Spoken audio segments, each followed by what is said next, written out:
जय जगन्नाथ आपण मानक ओडिया गार्ल लाइफस्टाइल को बहुत बहुत स्वागत। फ्रेंड्स मु आज आपण मानक पई नहीं आछि फेस स्क्रब जोटा कि आज आपण अति सहज रे घरे थिबा नेचुरल इंग्रेडिएंट्स द्वारा तैयार कर परिबे आ लगे परिबे। सो फ्रेंड्स स्क्रब हमको सप्ताह को थरे करबा दरकार। स्क्रब करिया द्वारा आम स्किन रो ड्राइनेस आम स्किन रे जो पोल्यूशन थाए तो स्क्रब करिया द्वारा से पोल्यूशन टी आम स्किन रो बाहर आसे। ड्राई पैचेस हो ब्लैक हेड्स हो व्हाइट हेड्स हो आम स्किन रो सब पळे आसे। तो चलते फ्रेंड्स आम वीडियो स्टार्ट करवा। प्लीज वीडियो को लाइक करदे चैनल को सब्सक्राइब करदे। सो आम ये वीडियो स्टार्ट करिया में कौन फर्स्ट आम कौन करवा प्रथमे जो आम स्क्रब टी तैयार करवा कौन कौन इंग्रेडिएंट्स नबा चलत मुझे आपको कही दूची। सो फ्रेंड्स फर्स्ट आम गोटे गोटे परिष्कार बाउलटा नहीं जावा तादरे आम गोटे चामच हाफ चामच चीनी ऐड करदे। चीनी को ये आम स्क्रब इंग्रेडिएंट्स भाव नौ। सो फ्रेंड्स सेकेंड आम ऐड करवा हाफ चामच हनी। सो फ्रेंड्स हनी आम स्किन को नेचुरली ग्लो करे थाए, आम स्किन को मॉइस्चर करता है, हाइड्रेट करता है।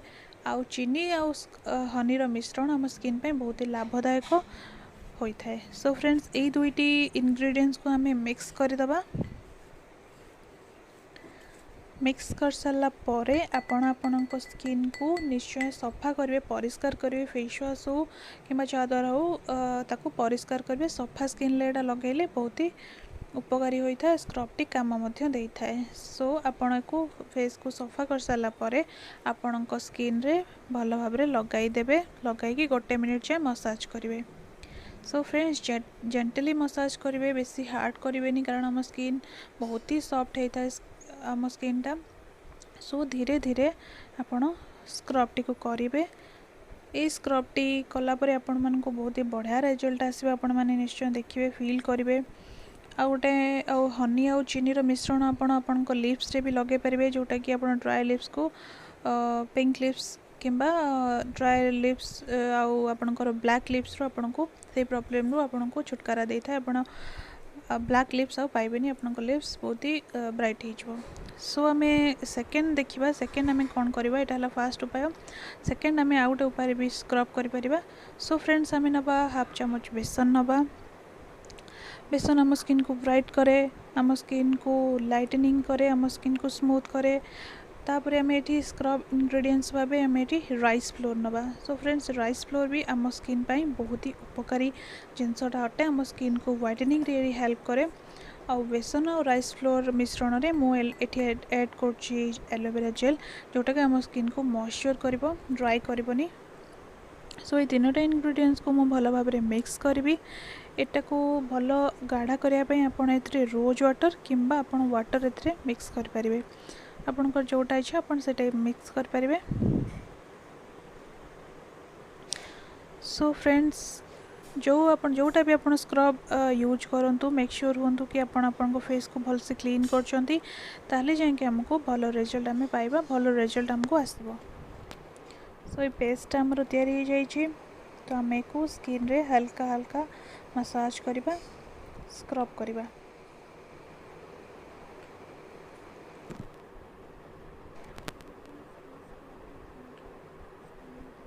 टोन को व्हाइटनिंग करिवो, लाइटनिंग करिवो, आपन को black heads white heads problem को दूर करिवो, आउ पोल्यूशन को आपन को स्किन रो बाहर करिवो।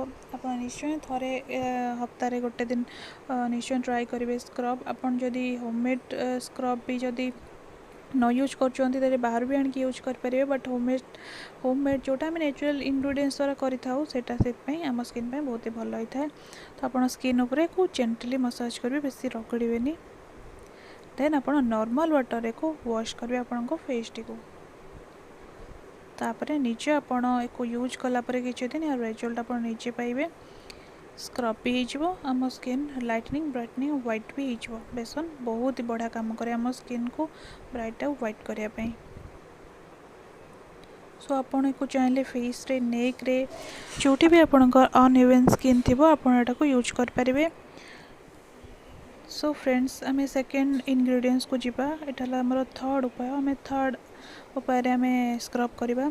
सो आपन फेस अकॉर्डिंग मो फेस अकॉर्डिंग मुझे ये हाफ चामच हल्दी आपण फेस अकॉर्डिंग कि बॉडी आप जो भी यूज करेंगे स्क्रब से अकॉर्डिंग ने हल्दी। देन आम एड करवा milk, raw milk raw milk और हल्दी मिश्रण आम स्किन बेस्ट होता है। हल्दी एक्ने प्रॉब्लम आउ पिंपल प्रॉब्लम एक्ने रे दूर होता है और रॉ मिल्क आमर गोटे क्लीनजर भाव काम करता है। देन ये मुझे पुणी यूज करी आमर scrub ingredients rice flour. Then एक तीन टा को मिसेकिना गोटे पेस्ट आम करदे जमी आम पूर्व आपण मान कही स्क्रब करने फेस को क्लीन करिकी फेस रे आम को धीरे धीरे स्क्रब करवा। फ्रेंड्स हल्दी रॉ मिल्क रो मिश्रण को आम face pack as a face pack भी यूज कर पारे बट आम ये स्क्रब कर देन आम तो राइस फ्लोर यूज कले। सो फ्रेंड्स आपन को जदि हल्दी रे आपन स्किन हलदिया हो किंबा आपन स्किन येलो हो येलोइस्ट हो जाऊँ आपन स्किन देन आपन ए बेसन ऐड कर पारे। बेसन ऐड करिया द्वारा मो स्किन आउ येलो देखा हुए जी आपन हल्दी नहीं ताठू अधिक बेसन नेबे। सो आपन को फेस रे स्क्रब करेंगे धीरे धीरे किछि समय पर माने 1 मिनट पाखापाखि स्क्रब करेंगे। देन आप नॉर्मल वाटर को वॉश करेंगे तापर रिजल्ट निश्चय देखिपारे। किछि हफ्ता आपको यूज कला परे आपण स्किन ले जो पिंपल्स प्रॉब्लम हो एक्ने प्रॉब्लम हो हल्दी को दूर करिवो आउ आपण स्किन को भितर गोटे ग्लो आने रॉ मिल्क हेल्प करिवो।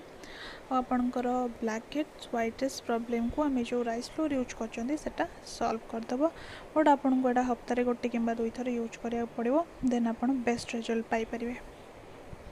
सो मुझे यूज करदेली भल भाव आम को स्क्रब करवा तापर वॉश करवा तापर गोटे टावल आणिकी आम डैप डैप करके क्लीन माने वाटर को पोछीदवा।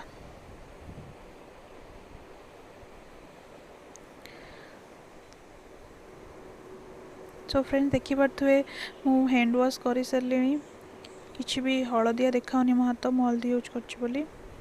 सो फ्रेंड्स आम जो 4th इंग्रेडिएंट्स कथा कहले नेक्स्ट आम जा आम गोटे टमाटो स्लाइस नवा से किसी पिंच हल्दी पकेवा तापर आम ए राइस फ्लोर ऐड करवा तापर आम स्क्रब करवा। एटा को आपण निजर अनइवन स्किन रे आपणकर गोईठी पाखरे गोड़े जोटी भी आपणकर ब्लैक जगह अच्छी ब्लैक स्पॉट अच्छी तापर आपण को रब करेंगे हल्का हाथ रे हल्दी टमाटर आउ आम ए स्क्रब इंग्रेडिएंट्स राइस फ्लोर नेले 3टार मिश्रण आम स्किन को ब्लैक जो भी आमर ब्लैक स्पॉट थी आम गोईठी पाखरे हो कि हाथ कोहणी पाखरे हो से सबको लाइटनिंग ब्राइटनिंग रे हेल्प करिवो आउ से दाग गुड़ाक भी आम स्किन रो धीरे धीरे पड़ेबो। तो आम को किसी समय को स्क्रब करवा आपड़ जो भी चाहिए यहाँ को यूज करें स्क्रब को पाद हो हाथ हो कि जदि आप सेंसिटिव स्किन हुए तो आपको फेस रे भी यूज करेंगे। तापर मुझे वॉश करदेली आप मेक श्योर कि कस्तूरी हल्दी नेबे। सो फ्रेंड्स नेक्स्ट मुझे आउ गोटे स्क्रब कर उपाय कहबी। सो सेटा है कॉफ़ी आपन कॉफ़ी नहीं जिवे गोटे पैकेट पाखापाखि आपन कॉफ़ी नहीं जिवे। सो फ्रेंड्स कॉफ़ी रे स्किन को लाइटनिंग ब्राइटनिंग आउ ग्लोइंग करिवार शक्ति अच्छी से स्किन रे बढ़िया सुंदर गोटे ग्लो आनी थाए। देन मुझे राइस फ्लोर नहीं जी तो राइस फ्लोर ये आम स्क्रब इंग्रेडिएंट्स भाव यूज कर मुझे मॉइस्चर पाई कोकोनट ऑयल नहीं जी आप चाहिए ऑलिव ऑयल नहीं पारे कि आपण पाखे जो ऑयल थी आप नहीं पारे बट कोकोनट ऑयलटा ये स्क्रब पाई बेस्ट। ये 3टा इंग्रेडिएंट्स को आपण मिक्स करदेवे ए वाटर ऐड करने भी दरकार नहीं कारण आम ए ऑयल ऐड कर पेस्टा ठीक हो जाऊँगी। तो यहाँ ड्राई ड्राई रो बेसी भी पेस्ट टाइप रे हेनी जमती आम हल्दी करते सेमती हेनी ड्राई ड्राई रो।